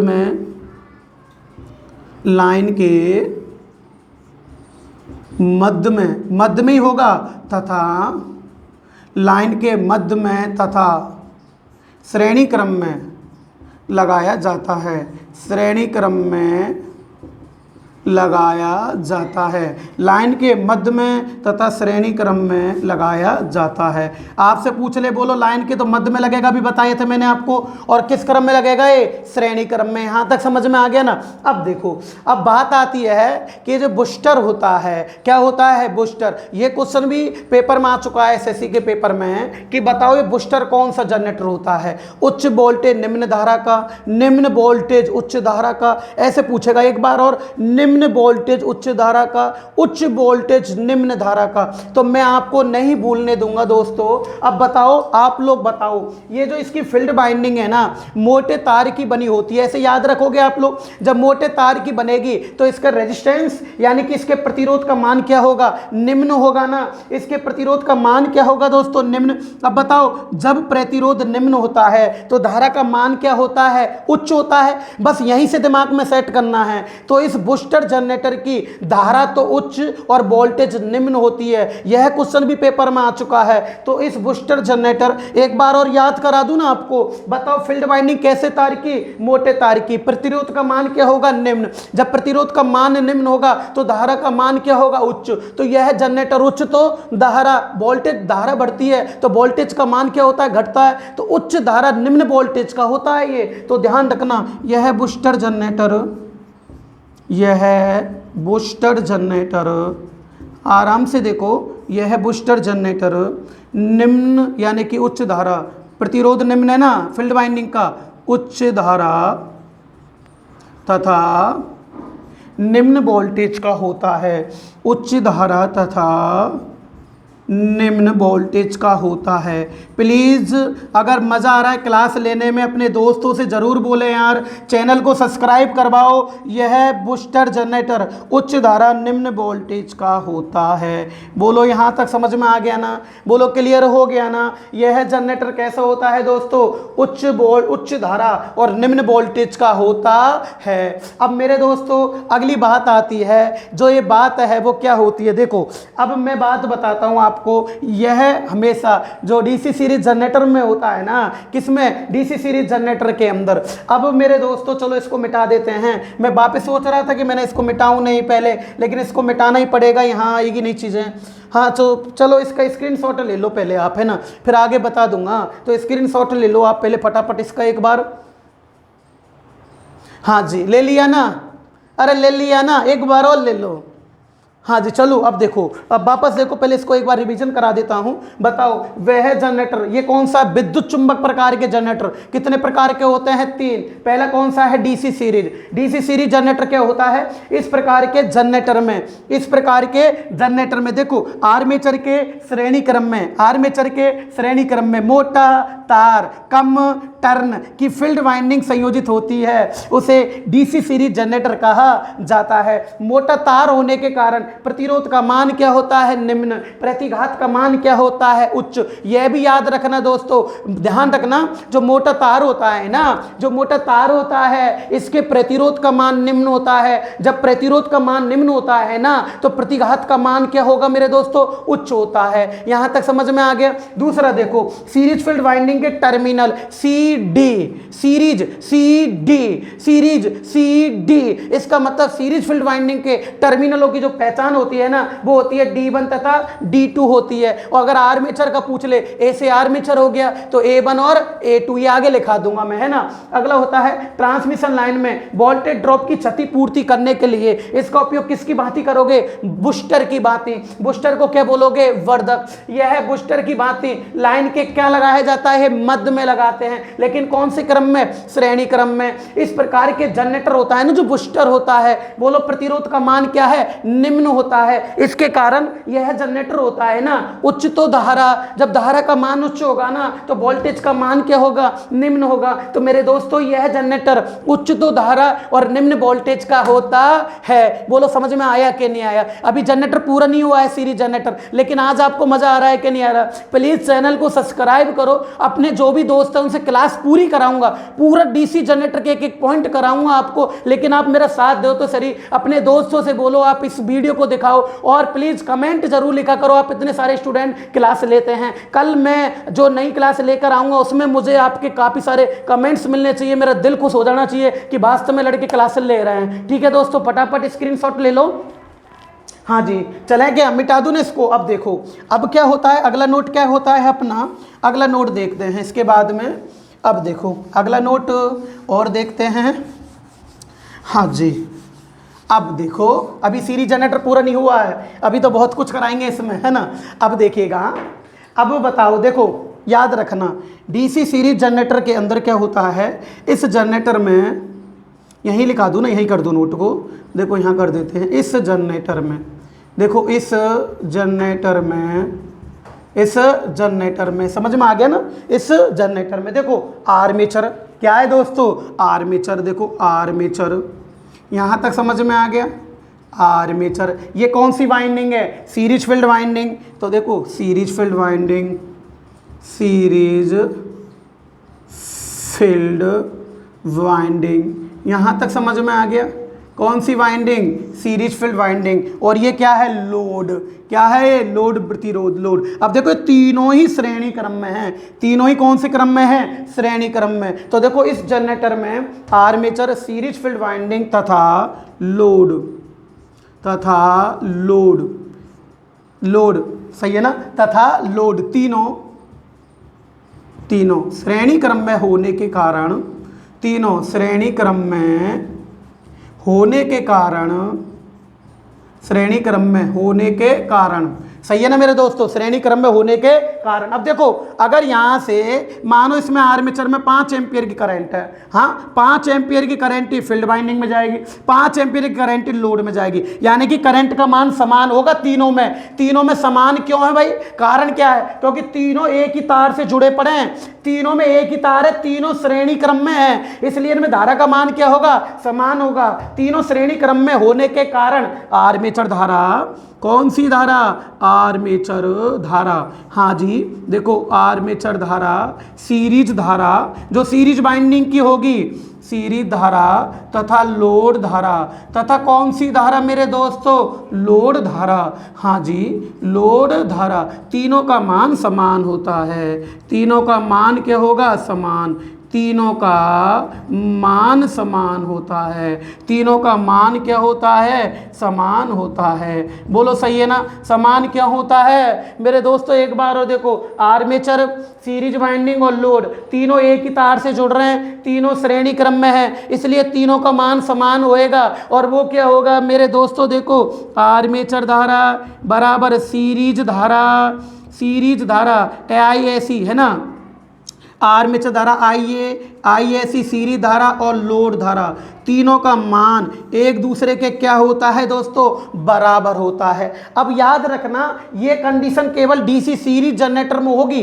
कौन से में होगी? डीसी सीरीज में। और डीसी शंट में फॉर्मूला होता है, थोड़ा सा याद करा देता हूँ। डीसी शंट में होता है IA बराबर IL प्लस ISH, ये डीसी शंट में होता है। इसको मैं कल बताऊंगा इसमें कैसे कैसे क्या होता है, लेकिन ये क्वेश्चन लोगों को पायलट के पेपर में आ चुका है 2018 में। स्टूडेंट क्या करते हैं कि वो जो न्यूमेरिकल याद करते हैं ना, तो वो इसने फील्ड पे तो जाते नहीं, इसको याद रख जाते हैं। बहुत से स्टूडेंट ने गलती करी थी। इन छोटे छोटे क्वेश्चनों का ही कंपटीशन है, इनमें स्टूडेंट काफी गलती कर देते हैं। बेस अपन ऊपर ऊपर के क्वेश्चनों को पढ़ते हैं या टफ क्वेश्चन को पढ़ते हैं। जो बेसिक क्वेश्चन होते हैं उनमें कम ध्यान दिया जाता है कि सरल ही तो याद हो जाएगा, लेकिन जब एग्जाम में आते हैं वहाँ कंफ्यूजन हो जाता है। तो देखो, इसमें क्वेश्चन आया था कि बताओ डीसी सीरीज जनरेटर में आर्मेचर धारा क्या होती है। ऐसे ऑप्शन मैंने क्या आए थे? A आया था, B आया था और फिर C और D अलग अलग आए थे। हाँ, तो एक बात बताओ मेरे को, बहुत सारे स्टूडेंट इसको करके आए थे, जबकि गलत है। ये डीसी शंट में होगा,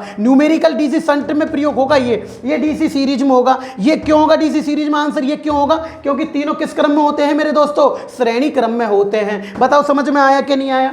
बोलो क्लियर हुआ कि नहीं हुआ? किस क्रम में होते हैं? श्रेणी क्रम में होते हैं। तो तीनों का मान एक दूसरे के क्या होता है? बराबर होता है। बोलो यहां तक समझ में आ गया? कोई दिक्कत तो नहीं आ रही ना? मजा तो आ रहा है ना? अगली बात देखो दोस्तों, इसकी अगला जो नोट होता है, मैंने अभी बताया था कि इस प्रकार के जनरेटर को, इस प्रकार के जनरेटर में आर्मेचर वाइंडिंग के टर्मिनलों की पहचान A1 A2 होगी। वहां तो मैंने लिखा दी, इसको भी यहां लिखा देता हूं। इस जनरेटर में सभी में, आर्मेचर में तो सब में बराबर रहेगी। आर्मेचर चाहे सीरीज जनरेटर हो, शंट हो, चाहे कंपाउंड हो, क्योंकि आर्मेचर से ए से आर्मेचर इसमें समान होता है। तो देखिएगा, आर्मेचर डायरेक्टली लिख देता हूं मैं, आर्मेचर वाइंडिंग।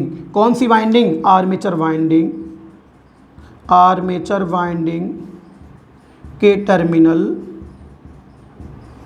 आर्मेचर वाइंडिंग के टर्मिनल की पहचान सिरे A1 A2 होते हैं। सही है ना? A1 A2 होते हैं। बोलो सही है ना? अरे कौन से होंगे दोस्तों?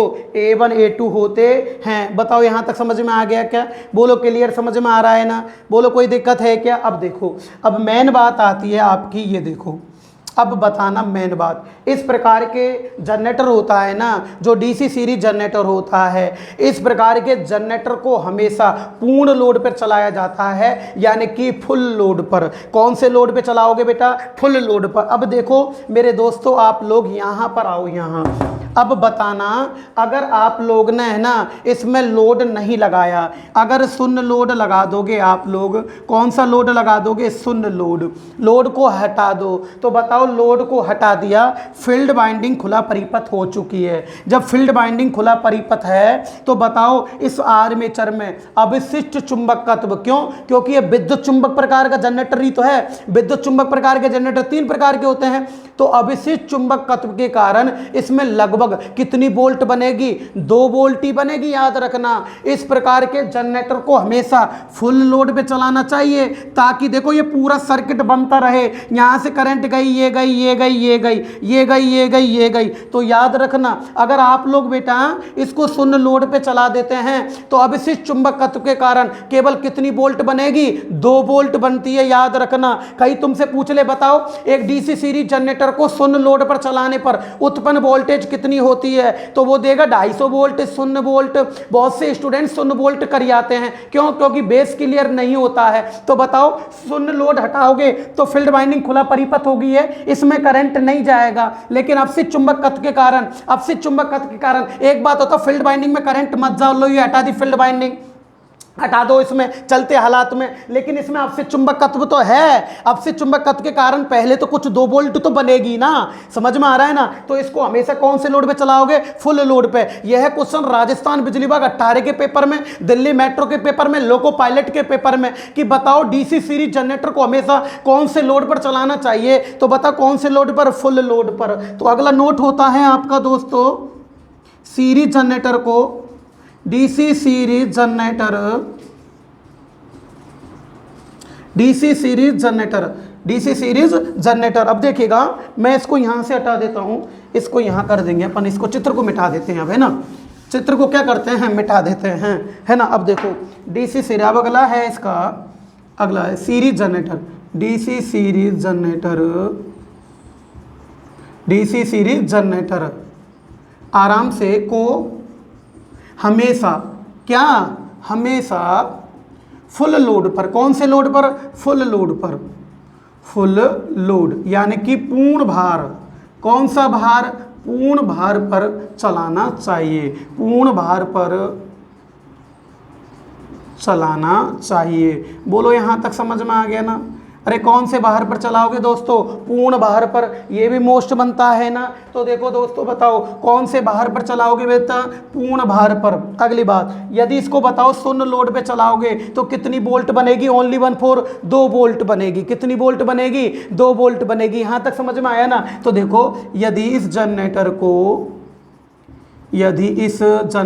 को शून्य लोड पर चलाया जाता है, शून्य लोड पर चलाया जाता है, बोलो सही है ना? कौन से लोड पर? शून्य लोड पर चलाया जाता है। तो केवल 2 वोल्ट लगभग बनती है, यानी कि लगभग करना, लगभग 2 वोल्ट बनती है। कितने वोल्ट बनेगी दोस्तों?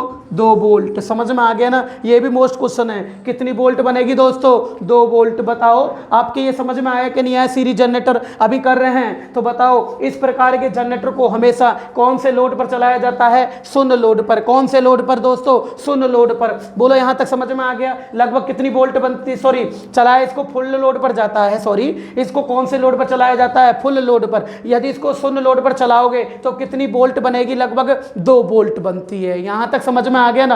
अगली बात देखो मेरे दोस्तों, अगली बात क्या आती है? अगली बात क्या आती है कि बताओ यहां पर मैं आपके लिए एक क्वेश्चन है कि बताइएगा यहां पर ये लोड है, क्या है दोस्तों? लोड।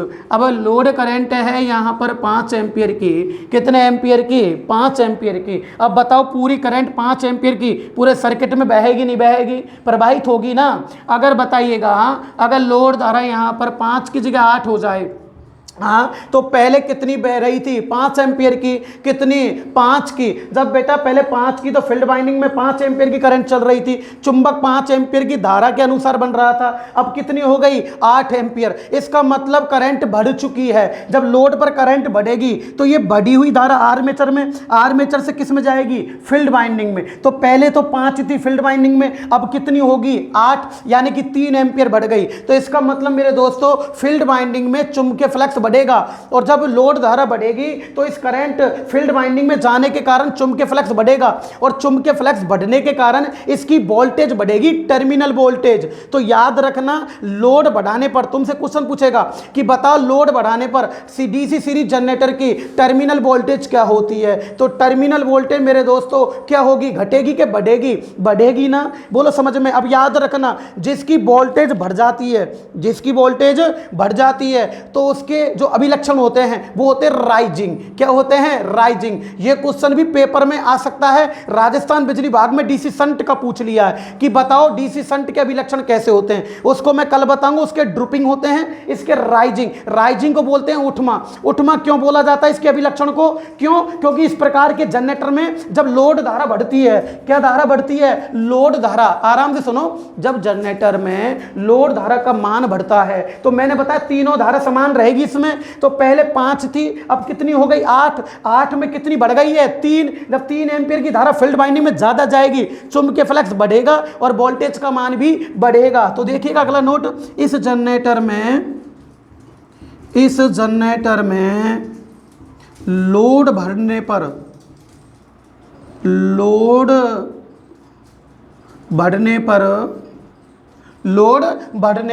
टर्मिनल वोल्टेज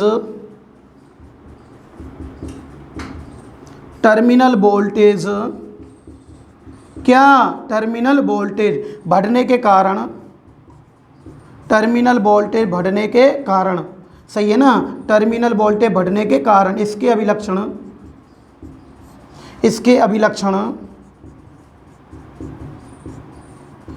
अभिलक्षण राइजिंग प्रकार के होते हैं। कैसे होते हैं दोस्तों? राइजिंग प्रकार के होते हैं। बताओ दोस्तों, ये भी क्वेश्चन आ जाए पेपर में। राइजिंग कौन से दोस्तों? राइजिंग को बोला जाता है उठवा। कौन से बोलते हैं दोस्तों?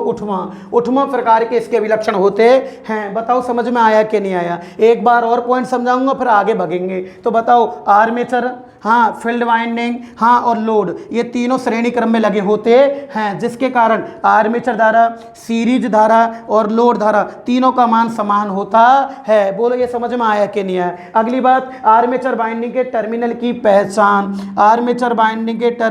पहचान के सिरे जो होते हैं ना, वो होते हैं A1 और A2, और सीरीज के होते हैं D1 और D2। यहां तक समझ में आ गया? अगला, डीसी सीरीज जनरेटर को हमेशा कौन से लोड पे चलाओगे? फुल लोड पर। कौन से लोड पर? फुल लोड पर। ये क्वेश्चन भी पेपर में आ गया है, कौन से लोड पर चलाना चाहिए? फुल लोड पर। देखो, लोड पूरा रखो आप लोग। अगर आपने शून्य लोड रख दिया है तो देखो, शून्य लोड रखा है आपने तो फील्ड वाइंडिंग खुला परिपथ है। फील्ड वाइंडिंग खुला परिपथ होगी ना। जब फील्ड वाइंडिंग खुला परिपथ है तो देखो, आपको पता है अपसित चुंबकत्व के कारण लगभग कितनी वोल्ट बनेगी? 2 वोल्ट। तो डीसी सीरीज जनरेटर को शून्य लोड पर चलाने पर लगभग कितनी वोल्ट बनती है? 2 वोल्ट।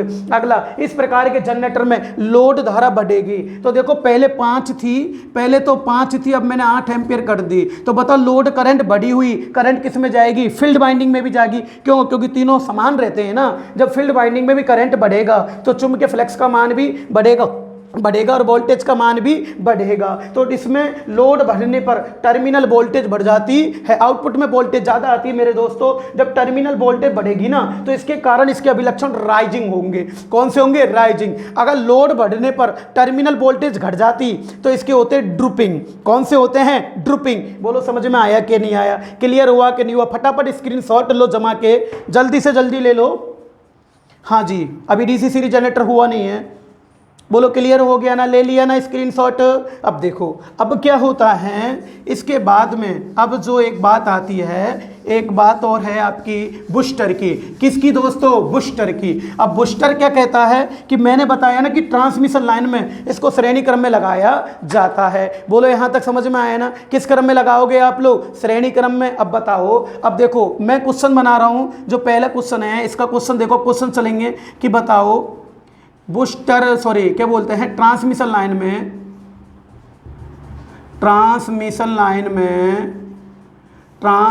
लाइन में सही है ना? ट्रांसमिशन लाइन में वो भी सारे क्वेश्चन थे, लेकिन क्वेश्चन कैसे हैं? ट्रांसमिशन लाइन में लोड बढ़ने पर सही है ना? ट्रांसमिशन लाइन में लोड बढ़ने पर सही है ना? लोड बढ़ने पर बूस्टर की टर्मिनल वोल्टेज क्या होती है? बूस्टर की टर्मिनल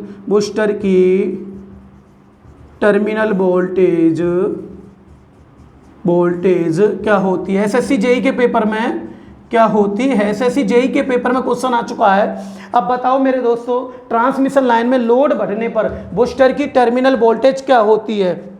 माँ दे रखा था, घटती है, बढ़ती है, स्थिर होती है, डी कोई नहीं। अब तुम जीवन में कभी नहीं भूलोगे। क्यों? क्योंकि मैंने बेस ही ऐसा क्लियर कर दिया। अब बताओ, बूस्टर एक डीसी सीरीज जनरेटर होता है। डीसी सीरीज जनरेटर पर यदि लोड धारा बढ़ेगी तो बढ़ी हुई धारा किस में भी जाएगी? फील्ड वाइंडिंग में। चुंबकीय फ्लक्स बढ़ेगा, जब चुंबकीय फ्लक्स बढ़ेगा तो वोल्टेज का मान भी बढ़ेगा ना। तो बताओ, इसकी वोल्टेज क्या होती है? बढ़ती है। बोलो सही है ना आंसर? बोलो टर्मिनल वोल्टेज क्या होती है यार? बढ़ेगी ना। बोलो समझ में आ गया ना? अगली बात, फिर दूसरा क्वेश्चन उठता है। ये क्वेश्चन एसएससी जेईएन के पेपर में है। ट्रांसमिशन ट्रांसमिशन लाइन में, ये क्वेश्चन एसएससी जेईई के पेपर में भी ट्रांसमिशन लाइन में, सही है ना, ट्रांसमिशन लाइन में लोड बढ़ने पर,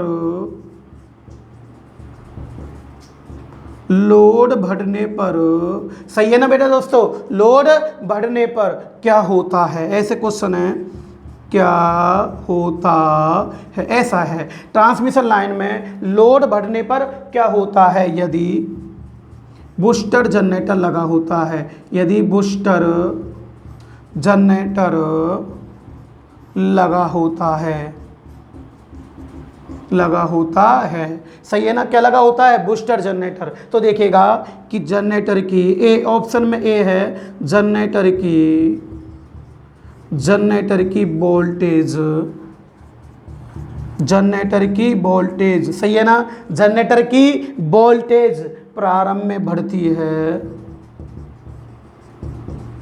प्रारंभ में बढ़ती है, बाद में स्थिर, बाद में स्थिर, ऐसे आया था, बाद में क्या है, स्थिर। जनरेटर, यही बूस्टर जनरेटर की बात चल रही है कि बूस्टर यानी कि, चलो मैं लिख देता हूं आगे, कहीं तुम कंफ्यूज रहोगे आप लोग। एसएससी के पेपर में है क्वेश्चन कि बताओ ए कि बूस्टर जनरेटर की वोल्टेज प्रारंभ में बढ़ती है बाद में स्थिर, हाँ। बी बूस्टर जनरेटर की वोल्टेज है ना, बूस्टर जनरेटर, आराम से देखो, बूस्टर, ऐसे को ऑप्शन आते हैं पेपर में, बूस्टर जनरेटर की वोल्टेज प्रारंभ में बढ़ती है, प्रारंभ में यानी निर्धारित वोल्टेज तक बढ़ेगी, जितना वोल्टेज जनरेटर का है उतने तक तो बढ़ेगी। मान लो ये 240 वोल्ट का है तो 240 वोल्ट तक तो बढ़ जाती है ये, फिर बाद में लोड में वोल्टेज ड्रॉप होता है, लोड के अंदर वोल्टेज ड्रॉप कारण घट भी सकती है ये बाद में। प्रारंभ में तो निर्धारित वोल्टेज तो बढ़ेगी, तो प्रारंभ में, प्रारंभ की वोल्टेज यानी बूस्टर जनरेटर की वोल्टेज प्रारंभ में, किसमें, प्रारंभ में, प्रारंभिक में, कोई बात नहीं, प्रारंभ में, प्रारंभ में निर्धारित वोल्टेज तक बढ़ती है, ऐसे लिखा देता हूं, चलो पूरा ही, निर्धारित वोल्टेज, रेटेड निर्धारित वोल्टेज तक बढ़ती है, निर्धारित वोल्टेज तक बढ़ती है ना, निर्धारित वोल्टेज तक तो बढ़ती है, बाद में घट सकती है, घट सकती है, चांस है, घट सकती है, समझ में आ गया ना। सी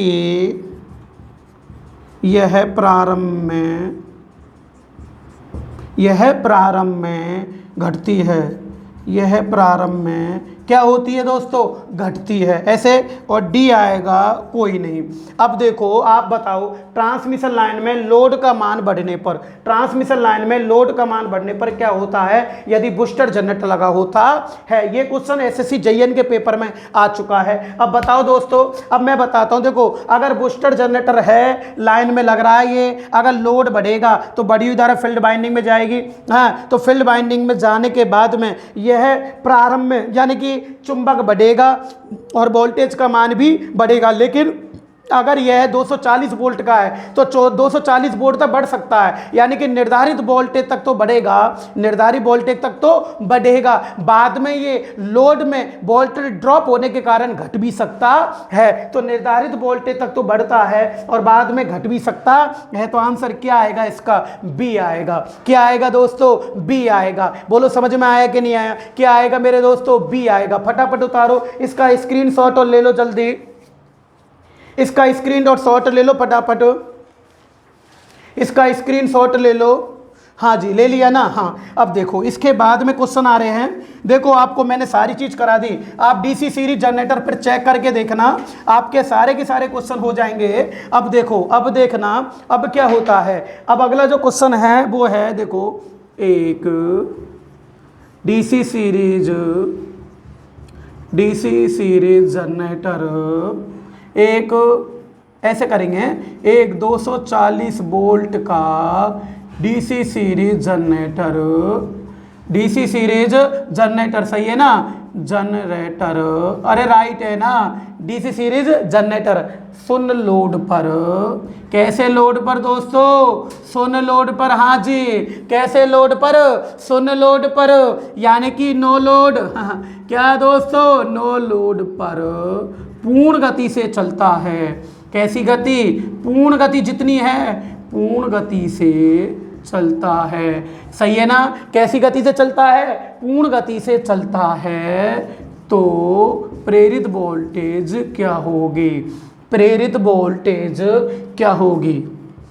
अब देखो प्रेरित वोल्टेज क्या होगी, यही है ना दोस्तों, प्रेरित वोल्टेज क्या होगी।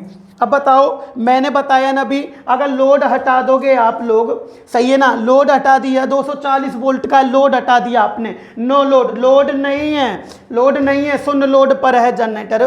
तो जनरेटर कितने वोल्ट का है, 240 वोल्ट का है। अब आपको पता जो लोड नहीं है तो फील्ड वाइंडिंग खुला परिपथ हो चुकी है, तो अब इसी चुंबकत्व के कारण इसमें कितनी वोल्ट बनेगी मेरे दोस्तों, 2 वोल्ट ही तो बनेगी ना।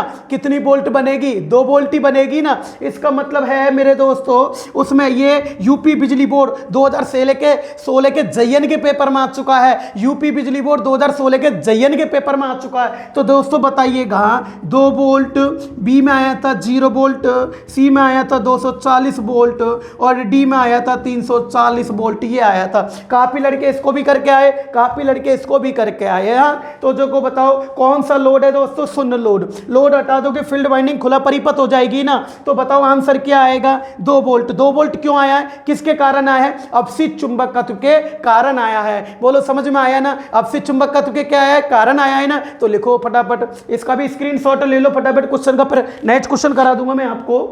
हाँ जी, चलो हो गया ना। अब देखो, अब इसके बाद में क्या होता है, चले आगे। अब देखिएगा, अब देखो, अब आपको पता है ना, एक क्वेश्चन और आ सकता है पेपर के अंदर, और क्वेश्चन क्या है देखना कि बताओ, जो डीसी सीरीज जनरेटर होता है ना, क्या होता है डीसी सीरीज जनरेटर, ये लोड लग रहा है ना।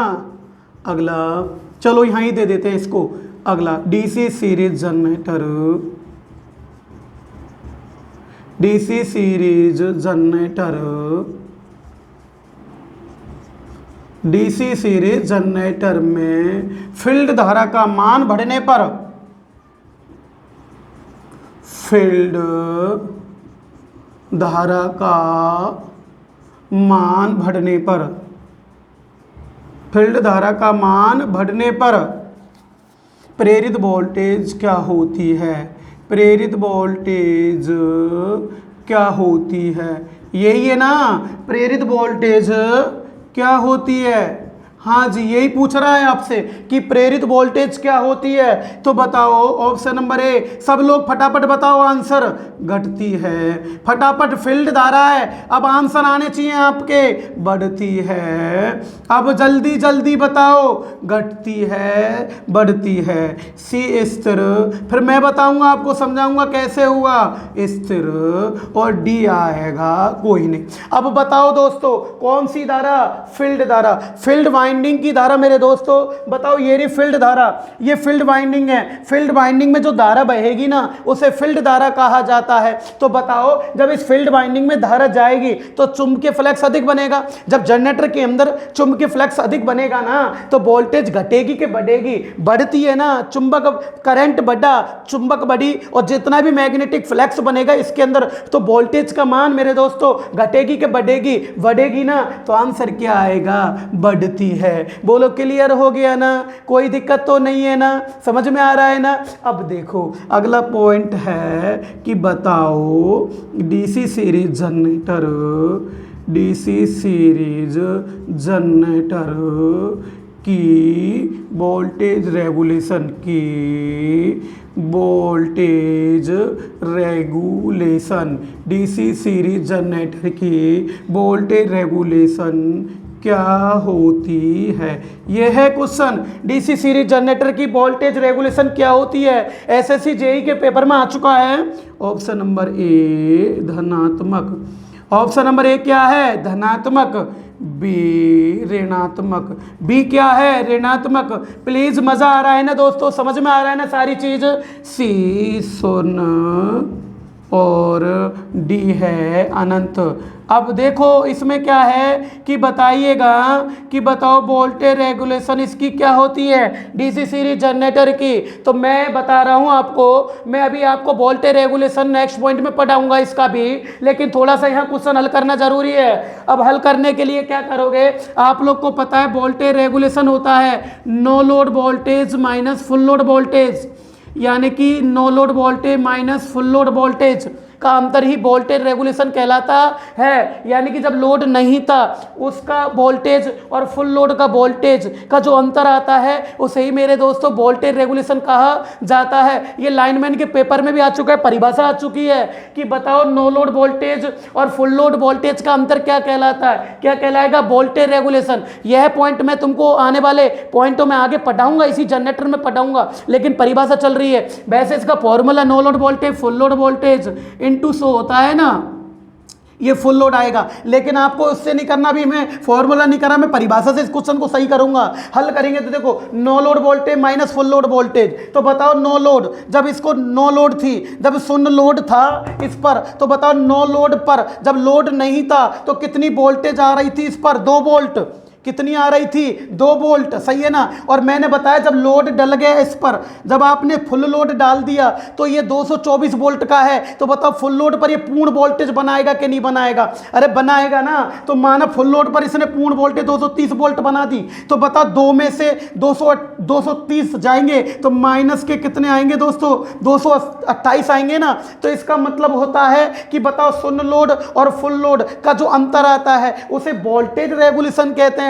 तो नो लोड पे कितनी थी, 2 वोल्ट, और फुल लोड पे जितना वोल्टेज होगा उतनी वोल्टेज बना देगा लगभग में। तो बोलो कितनी आएगी, माइनस में आएगा ना, बोलो किस में आएगा, माइनस में आएगा ना। तो बताओ नो लोड, अभी लोड नहीं था तो कितनी वोल्ट बन रही थी, 2 वोल्ट बन रही थी, किसके कारण, अपसित चुंबकत्व के कारण बन रही थी। फुल लोड पे फुल वोल्टेज बनाएगा ये, इसलिए इसको हमेशा फुल लोड पे चलाना चाहिए। तो वोल्टेज रेगुलेशन क्या आएगी दोस्तों, ऋणात्मक आएगी ना। क्या आएगी दोस्तों, ऋणात्मक। बताओ समझ में आ रहा है कि नहीं आ रहा है, बोलो क्लियर हुआ कि नहीं हुआ, मजा आया कि नहीं आया, क्लियर हो गया ना। उतारो फटाफट इसको भी स्क्रीनशॉट लो मेरे दोस्तों, स्क्रीनशॉट लो इसका भी आप लोग। हाँ जी, हाँ ले लिया ना क्लियर। अब देखो, अब अगला क्वेश्चन है इसका जो नेक्स्ट क्वेश्चन है डीसी सीरीज जनरेटर का। देखो आप लोग अगला क्वेश्चन क्या कहता है कि बताओ डीसी, ये क्वेश्चन भी पेपर में आ चुका है कि डीसी सीरीज जनरेटर, अच्छे से देखना, डीसी सीरीज जनरेटर सही है ना। डीसी सीरीज जो जनरेटर होता है, क्या होता है, generator. DC series generator 240 volt DC series generator होता है, क्या होता है, डीसी सीरीज जनरेटर है एक। अब इसका एक जो क्वेश्चन आ रहा है पेपर में वो क्या है, डीसी सीरीज जनरेटर 10 एम्पियर की लोड धारा पर, 10 एम्पियर की लोड धारा पर, 10 एम्पियर की लोड धारा पर मेरे दोस्त, 10 एम्पियर की लोड धारा पर 210 वोल्ट का वोल्टेज उत्पन्न करता है। यही है ना, 200 एम्पियर की धारा पर, यानी कि 10 एम्पियर की लोड धारा पर कितनी वोल्ट बनाता है, 200 वोल्ट, 210 वोल्ट का वोल्टेज उत्पन्न करता है। यदि अब ये क्या कह रहा है, देखो, यदि लोड धारा 15 एम्पियर कर दी जाती है,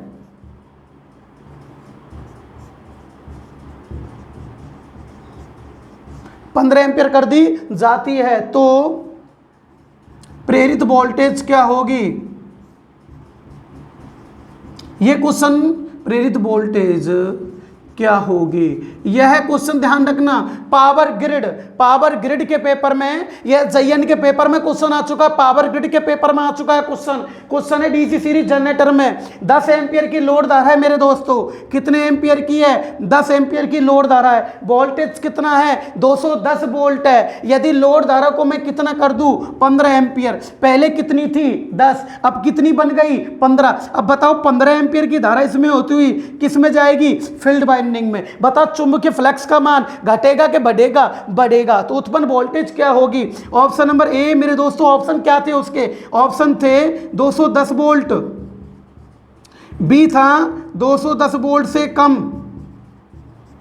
सी था लगभग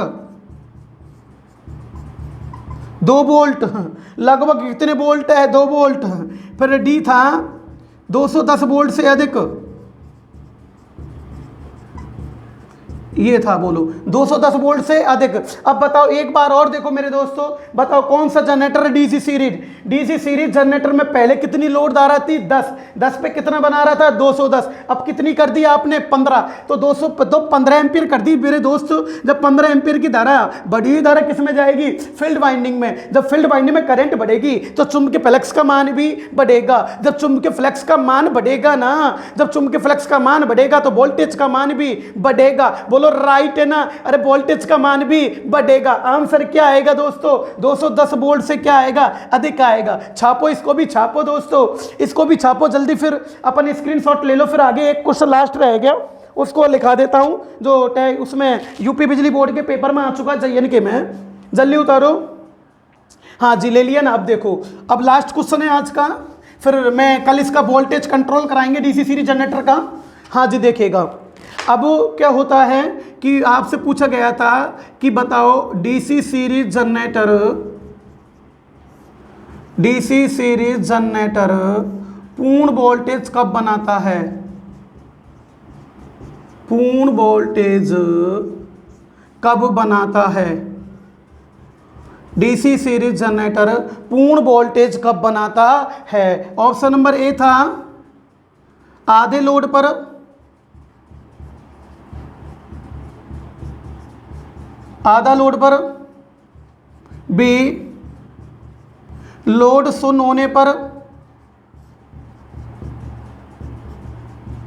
सी थोड़ा घूम के आया था ऑप्शन ये, लोड शून्य न होने पर,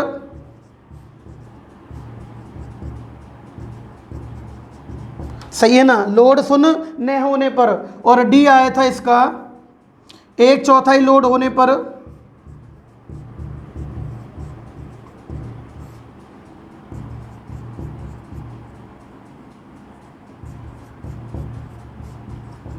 ऐसे था, ये था। अब बताओ, आपको पता है कि बताओ शून्य लोड होने पर क्या वोल्टेज बन सकती है क्या, नहीं बनेगी। लोड शून्य नहीं, ये तो बोला आंसर है क्या, नहीं है, लोड शून्य नहीं होना चाहिए। आधे लोड पे बनेगी 1/4, लोड का मान शून्य नहीं होना चाहिए। इस पर हमेशा फुल लोड ही होना चाहिए, फुल लोड होना चाहिए, लोड का मान शून्य नहीं होना चाहिए। इसमें लड़के कंफ्यूज हो जाते हैं ऑप्शन के अंदर। तो बताओ आंसर क्या आएगा, लोड का मान शून्य नहीं होने पर, यानी कि जनरेटर पर फुल लोड होना चाहिए, लोड शून्य नहीं होने पर, यानी कि लोड शून्य नहीं होना चाहिए। अगर लोड शून्य हो गया तो क्या वोल्टेज बन सकती है क्या। तो इसमें क्या लड़के ऑप्शन में कंफ्यूज होते हैं, समय ज्यादा लग जाता है। इसलिए बताओ क्या आएगा आंसर, लोड का मान शून्य न होने पर, लोड फुल होना चाहिए, लोड शून्य नहीं होना चाहिए। अगर ऐसा ऑप्शन एक सेट और हो सकता है इसका, या ऑप्शन नंबर ए आधा लोड, ऐसे भी आ सकता है लास्ट आधा लोड, बी 1/4 लोड,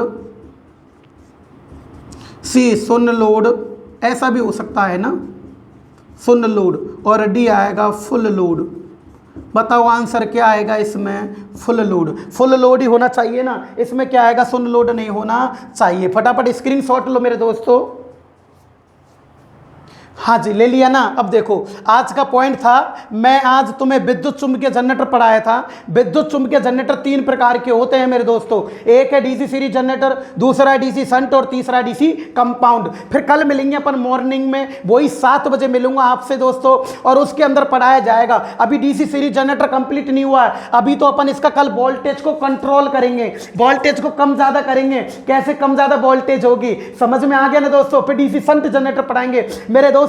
आज यदि आपको क्लास पसंद आई है तो प्लीज आप कमेंट जरूर करें, और जितने भी अपने फ्रेंड हैं, जितने भी अपने टेक्निकल ग्रुप है, उनसे आप जितने भी दोस्त हैं, आप कॉल करके बोलें, मैं आपको पूरे डीसी जनरेटर का एक एक पॉइंट कराऊंगा, कैसे क्वेश्चन बनते हैं वो सारे यहीं लिखाऊंगा, आप नोट्स बनाएं। ठीक है दोस्तों, फिर कल मिलते हैं मॉर्निंग में 7 बजे। Okay bye, best of luck, God bless you दोस्तों।